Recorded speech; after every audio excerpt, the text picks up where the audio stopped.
Dear Earthmates, um, we are visiting uh, Pavel Zarutskiy, born in Petersburg, but living and working in writing in Berlin.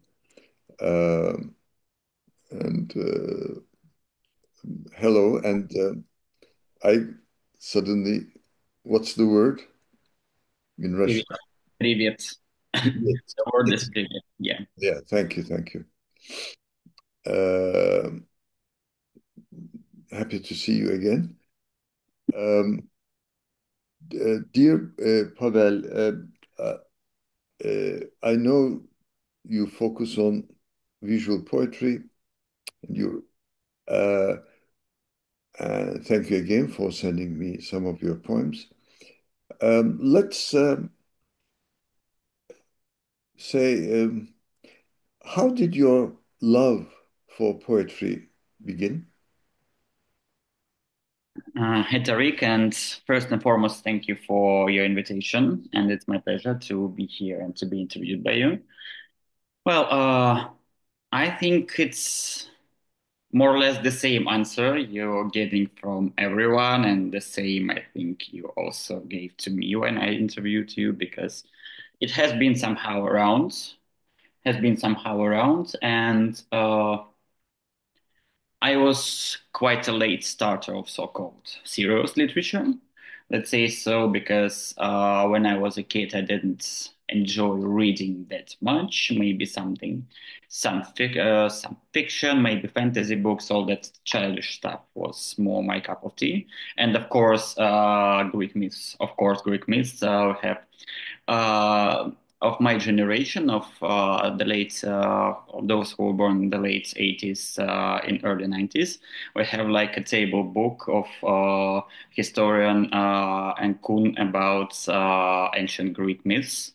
So this is like something I think everyone from my generation will immediately recognize. But other than that, I was not into like serious, let's say, literature and poetry. But at some point, I discovered like words are kind of playground, and I started writing. I was about maybe after between 7 and 10, something like that. Maybe closer to 10, actually, I think. So, and I've been writing since those times, of course, not without some crises, but generally speaking, yeah. And at some point, I also became a published poet and somehow, somewhere acknowledged poet. Let's say so. And I have a few books of poetry published and a lot of other publications. So, in brief, that's it. Yes, thank you. And how about uh, concrete or visual poetry and using various typewriters? How did that enter your life? It was about like I think about 10, maybe 8 years ago when I started. Like even prior to that, I was like a huge fan of Edward Estlin Cummings, and of course Russian futurists. So of course I have experimented with Mayakovsky's letter, even in my very amateurish poems, and with broken rhythms and with all that stuff. But visuality came to me somehow naturally. And it was about the same time when I started moving towards visuality in my own practice and in my academic research. And I think, honestly speaking, that is how it usually works. It's not that you see somewhere something published and you think I will be doing like Apollinaire, for example, or like Mallarmé or something like that. It's some inner intentions, inner poetic search, which makes you acknowledge it. Because of course, I know Mallarmé from when I was a romantic 18-year boy who was deeply into poet Maudit and all that French symbolism stuff. But I never thought of writing, of exploring blank space on the page and exploring visuality on serious level. But when I had this, I don't know, inner intentions, as I said, maybe that's something more or less accurate. I started to acknowledge visuality in poetry more and more, and I also developed in my own way. And I had some questions. Like to me, poetry always comes from a question like what can I say and what can I think about this subject. And to me a good poem is the poem which can tell more than I can.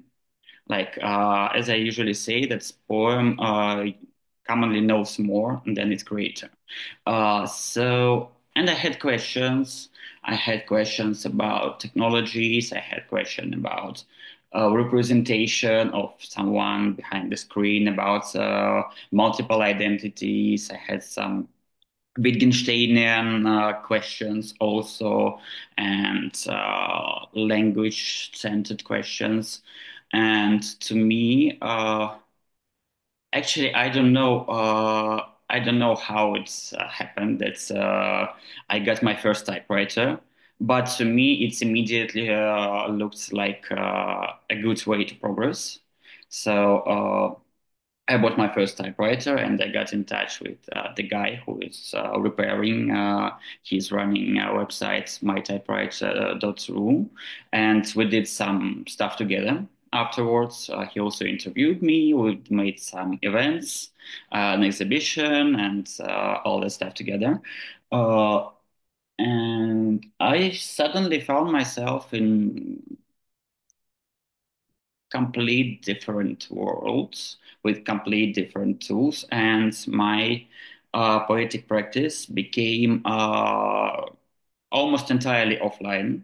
Like I've been doing, I combined typewritten texts with some other elements, like it could be like tissue, it could be microschemes, it could be, I don't know, once it was a fish's eye, because I needed a fish's eye on my poem, like to naturally represent. And these elements, like sometimes these elements, they do duplicate like verbal, they do duplicate lexic and lexic science.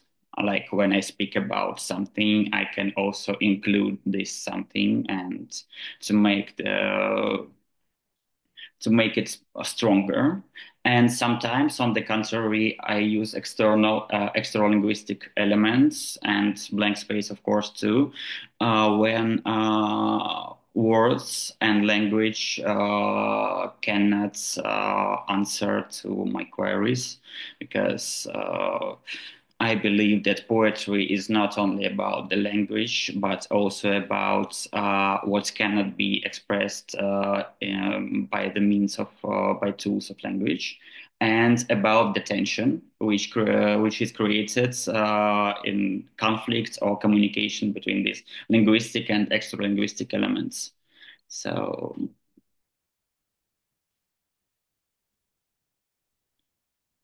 you're on mute, Tarek. You're on mute.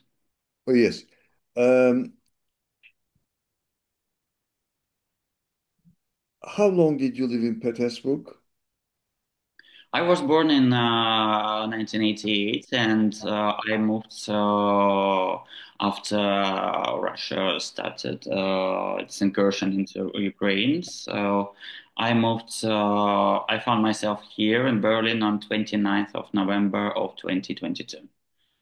Yes, so after your birth till 2022, you were in Petersburg. Yes, like And, actually it was Leningrad. It oh, became yes, of Petersburg course. in the 90s. So yeah. Yes. And uh, how was that change, what did, how did that change influence your life? The collapse of the Soviet Union and the formation of Russia, although it's there is a federation in a way. You, Well, technically speaking, I was three, so when it all happened, so I cannot say it's directly influenced my life because it's influenced my parents' lives, and of course, like it was tremendous poverty in the 90s, and there was literally nothing. And I am also from that generation which unfortunately made Putinism happen because being a child, so being a very young person in the 90s, it means you are constantly struggle. Like you have a lot of possibilities, you have a lot of freedom, but on the other hand, you don't. You can buy books, you can have you can choose books, but you don't have money to buy them because you need to get yourself food or at least to get your child food. That's what happened with my mother a lot of times because she felt unconscious because of starving like multiple times in the 90s, and that was quite normal. Everyone had no money in the 90s. Like there were some oligarchs, businessmen, from former KGB guys, etc., who started to make business, and they had a lot. And ordinary people, on the contrary, had quite zero. And when the oil prices started to go up in the zeros, that coincided with Putin coming to power as a strong uh, person who will take care of the chaos, probably. at some point, yes, because I remember being in school and we all were mocking Yeltsin because of his constant. He was like he really was a joke in terms of his public presence, especially in the second half of the 90s when he appears and he is apparently drunk and he says, "Дорогие россияне, dear Russians," or something like that. Like we as kids perceived him as a complete joke. And of course, Putin was a contrast because at the time we were happy that a Russian president will finally be respected. And also, these coincided with rise of oil prices. So suddenly, it's not Putin's achievement, of course. It's more a coincidence. But suddenly, we found ourselves having money and being able to, for example, to travel abroad uh, for the first time, which was like impossible in the 90s because of the money constraints. And this is why my generation, for example, I was so stupid that I believed in the zeros that poetry shall be apolitical, like anti-political. And now I believe there is no such thing as apolitical poetry. Each poetry is always political in some sense. I agree. So, so I was stupid enough to have these beliefs, and as a lot of people like who enjoyed the opening possibilities, we didn't think politically back in the day, and we explored new possibilities. We were buying books, we were traveling, and we were simply enjoying the time when you don't have to fight to get money, just like for foods, for rent payment, etc., etc. And in the meantime, while the majority of Russian was like first fed up with political actions because they all were political in the end of the 80s, in the beginning of the 90s, and what they got was not what they expected, to say the least. So was also a traumatic experience of these protests of the 80s and the early 90s. And that was also a traumatic experience, which didn't make them go on streets and protest while Putin was building the mechanisms, which are now working pretty efficient. And yeah, so we were focused on ourselves, and in the meantime, Putin was constructing the repressive mechanisms in the zeros, which all already were too strong when we started to protest, and when we realized that it was our mistake to be a political people. Wonderful. You are the first Russian intellectual, and specifically a poet, uh, uh, from the young generation. Um, for me, late 30s is young, of course, in my early 70s. Um, how about the previous generation? Your parents, for example, or their friends, or how do they compare and contrast the the, the last, let's say, period of the Soviet regime, and afterwards? Um, I, I'm sure you heard them talk, or you probably talk with them. Um, how to make it more specific? For example, I have respect for Gorbachev. As far as I'm concerned, to my knowledge, he was an honest person who wanted to democratize the regime, and I hoped for that. But unfortunately, it seems the regime was so strict that it was not it it flexibility apparently was not possible. I mean, so something radically happened, and some sort of collapse happened. Um, could democratic socialism have been achieved? Some sort of. I'm just thinking aloud. I mean, because I suffered in a country, um, Turkey, that we suffered from the U.S. interventions and military dictatorships, and later on Islamization, because of the U.S. influence, these things. So I suffered being a part of the West, Mhm. whereas some naturally Russian intellectuals suffered in post-Stalinist and even probably post-Stalinist eras. Um, so how um, how about the comparisons, contrasts, your parents or this generation?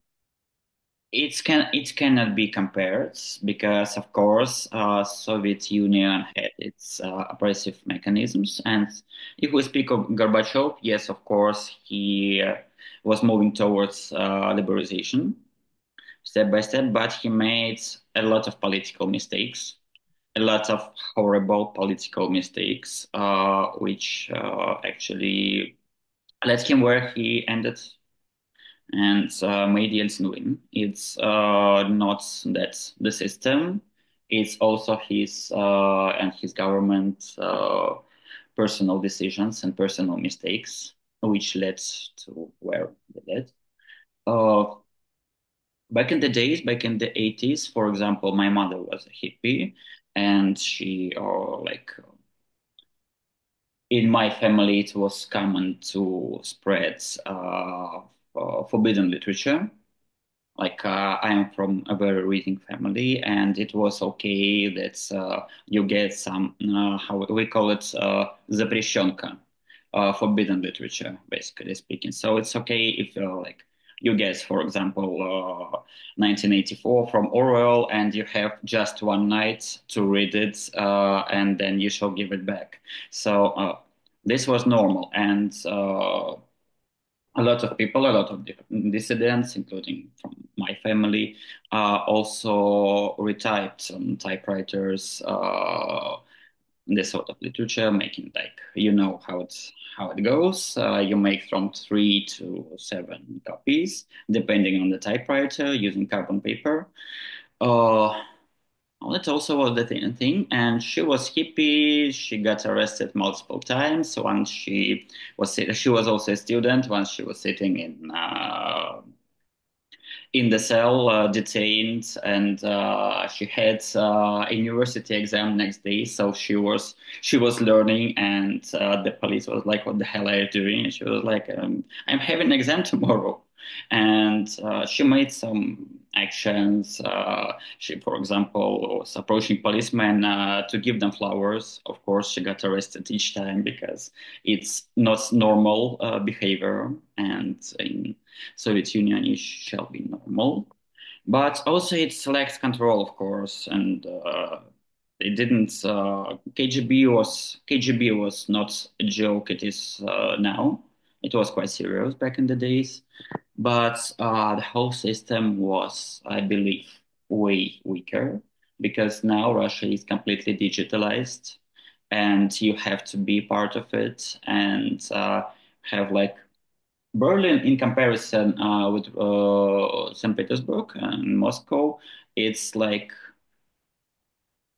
St. Petersburg and Moscow are about 20 years ahead of Berlin in terms of digitalization, which on one hand is very good because of how things work, but on the other hand, you have like centralized system, which requires everything, disclosure of every personal information from you. And the government has almost everything, or you will just be isolated. Like we have one portal called Governmental Services, where you can basically speaking do everything, and they have all the data, and they have video cameras everywhere. So and now it's forbidden. COVID times were better. Now it's forbidden to wear a mask or conceal face, as far as I know. So if they want you, they will catch you almost immediately because of face recognition systems, which work very well in Russia. So it's quite complicated to hide in a megapolis if you are wanted. Some, Similar situation in Turkey. Um, how about, okay, apart from literature, we'll return to literature, but what other fields of arts in general and fields of knowledge are you interested in? well, I've been performing music for many years. Now I'm thinking to get back to it. So, like my last project, like is on pause because my bandmate is in St. Petersburg. I'm in Berlin, and it's complicated to continue. And I really miss live performances because here it's more complicated. I don't have a bandmate, and I don't do music on my own. I more act like I used to act as a bass player and as a singer, and this is not something you can do on your own. I had to explore some music writing tools, maybe some drum machines, maybe some synths or whatever. So I'm planning to get back to it at some point somehow. And like visual poetry is something itself quite interdisciplinary. So I have personally curated some exhibitions. I have participated in some exhibitions of visual poetry. So it's poetry, but it's more like visual fields, like gallery type of activity. So I've been into it, of course, as well. And also, my academic research is on pause. I've almost completed my PhD on Greek experimental literature of the 70s. But as I moved here, and I don't know how much I want to have another degree of St. Petersburg State University, given the changes which happened in Russia during the last few years. Let me express this quite accurately. Okay, So I'm not sure if I'm that motivated, especially as I'm working on a daily job here, which takes a lot of time, a lot of brain, and I don't feel I have enough strength to do it at least for Russia. Maybe I will continue my studies at some point somewhere because I think I have done quite a good research and quite an interesting one, and I want to have it completed at some point. great. And so you're becoming a doctor of literature, right? You will have Well, when you are. PhD, basically speaking, yeah, I have a master degree and I have another weird experimental degree which goes after master, but I think it doesn't exist anymore, so they don't have this degree in Russia anymore. It was an experimental thing, and I have a diploma of teacher and researcher in Greek linguistics, actually. Yeah, and the next step will be in Russian system. It's called candidate of science, and it's more or less equivalent of PhD. So yeah, the next logical step for me would be PhD in the field. I see. So your thesis on Greek concrete poetry was a master's thesis, was it? Did I misunderstand you? No, my master thesis was also on Greek poetry, but it was in general about typographic experiments Oh, in Greek poetry, like not necessarily the postmodernist poetry. And my current PhD thesis is 80% done, but not completed, and it's about the general experimental literature and poetry in Greece in the 70s. yes, yes. Um, uh, do you like reading um, short fiction or novellas, novels? Yes, of course. I do enjoy it. Uh, uh, when you look at world literature, would you like to mention a few names among your favorites? They may be, of course, novelists or poets. Who would you recommend to a young writer or poet? Whose works would you recommend? In terms of short prose, Any genre when you think of it.